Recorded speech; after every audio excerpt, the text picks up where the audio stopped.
tunog pa lamang ay naaamoy ko ng asin. Talagang tulo pa rin ang laway ko.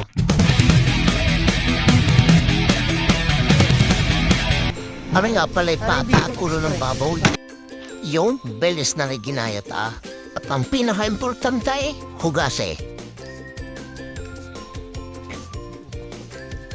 Bawang na hinati lang sa gitna pag giniliitan nyo ang gayat ay madudurog yan. At sukang nasa 1.5 pero baray paumbong baray, sukang tuba baray. Basta kung ano mong tawag din ay basta nasa 1.5.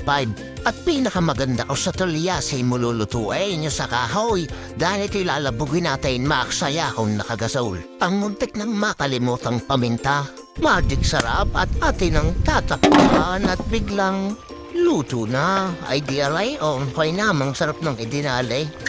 Takalhating oras nga pala sa paayang-ayang na apoy. Kaya ngayon, nahiwalay na ang buto sa laman. Kaya naman labog. Sige, salamat.